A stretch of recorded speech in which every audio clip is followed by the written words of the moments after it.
If you ever thought you were a terrible plant person and kept killing your plants, I want you to watch this video. Just by doing this, it will save you a ton of money if you like pretty plants but cannot keep them alive and keep buying more and more. So this was once a beautiful pinstripe calathea that was attacked by spider mites. And the spider mites essentially killed off the leaves, so the leaves died back into the calathea's corm. When it goes back into the corm, although it looks dead on top, and I've sprayed for spider mite and I've completely got rid of the infection, it still looks like it's completely dead. There's nothing coming back from this.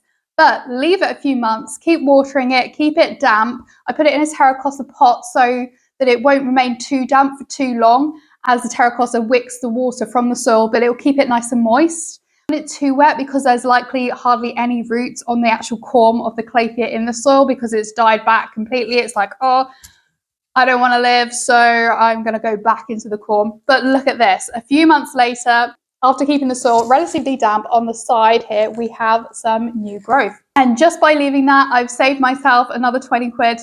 If you're not convinced by that, take a look at this one. This is a Orbifloria calathea, I don't know, from IKEA. It's one of the £20 one. It was absolutely massive when I had it, and unfortunately it got a bit too cold in the conservatory over the winter and it died completely back to the soil. But I didn't throw it away. I left it, and now it's summer and now it's starting to warm up in the UK. It has come back.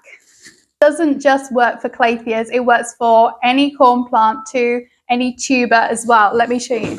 So my Alasia Jacqueline got attacked by aphids. It went back into this corm, but you can see that it is still green. That means it's still alive. Its roots have died back, so I don't want to water it too much, but I'm just going to pop it in the soil and keep it underneath there. The exact same thing happened to my Alasia Friedrich that I got from the bearded plantaholic, and look at it coming back now.